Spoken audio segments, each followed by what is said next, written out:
What's one thing that you would do differently if you could? Just one, huh? What's a number of things that you would do? Yeah, because one is hard. I think I would think before I spend any money. I'm entrepreneurs. I'm no different. I'm very hopeful. This is gonna happen, or this is gonna, gonna work. It's gonna work. And so one, I'd probably be more cautious of how I spend money. Number two, I'd be slower to hire some key people. Okay. I hired some people in the past that too quickly, and even though my gut, I knew they probably weren't going to be the right fit, and sure enough, they weren't. I'd be really cautious on probably slower to hire the right people. And the third thing is never taking the foot off the pedal of sales and marketing, because somebody, you have all this business coming in, you just take the pedal off a little bit, and all of a sudden you feel it a couple months later. Right. And it's a roller coaster effect. We talk to it about our clients. And so I just constantly being on that sales and marketing push as you're growing your business, even in a good market, and even more so in the down market. And where do you do most of your marketing? Oh, we do all kinds of things. I write articles for one of the local papers, which we then post on our blog. We do all kinds of social media, Twitter, LinkedIn, Facebook. We do a lot of talks, so I do a lot of public speaking, and so do some other members of my team. So I get in front of key audiences, whether it's Rotary clubs or the Visitors Bureau or Association of General Contractors or women networking groups. So this year I've probably done 15 different public speaking engagements. We do some print advertising, but mostly through the local chamber.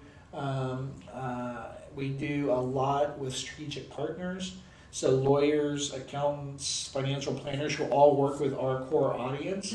And so we build relationships with them. They send us referrals. We send them referrals. Right. That's probably one of our greatest sources. And then also we do a lot with our current and past clients. So our newsletter, we do 2 big events each year for our clients.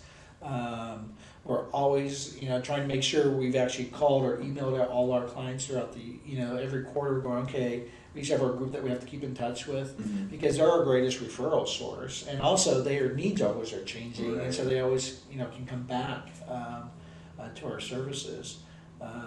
We all belong to networking groups, lead generation groups that meet weekly that are made up of 20 people all from different professions, and your whole goal is to generate leads for one another. That's interesting. Yeah, and they're all over the country. I've been in them for 15 years. I've created, with a group of folks, I created one here, and then 2 members of my team have also created groups. Okay. And so that's also a lot. We do a lot of pro bono work too for nonprofits. So I've done things for United Way, like I'll do their board retreat facilitation. I've done the Chamber of Commerce. I've done, the Arts Center, the Economic Vitality Corp. And so I get in front of an audience of business owners and leaders, and to me it's my marketing dollars. And I facilitate their day retreat that they do annually, and it gets us exposure. So we do a lot. And not all of it costs money. Right. A lot of it is our time. Yeah. And making sure we're getting in front of the right audiences and maintaining those relationships. As far as the chamber goes, is that something that every entrepreneur starting a business should jump into? I think so. And I'm on the chamber board as well, so I'm probably a little biased. But okay. When I moved here, someone introduced me to the chamber, and the chamber helped build my business. They sent me referrals. They got me connected with folks. If you're trying to target businesses, they have a database of 2,500 members. They email every month. It's a great way to gain exposure, and you meet other professionals too.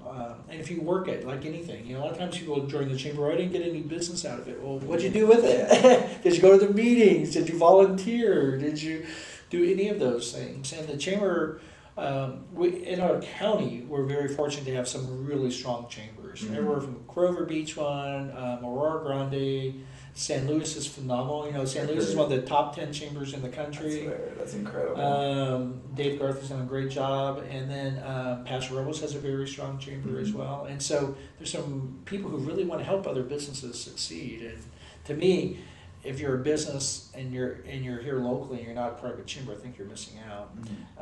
You know, when I lived in Atlanta, you know, I was part of the Atlanta chamber, but it's so much different because of, you know, for all the Fortune 500 companies, and I was a small little business, and they had a small business segment of the chamber, but it wasn't the same. The whole chamber catered to the big businesses. They didn't really, yeah, you small guys are great, thanks for your dues.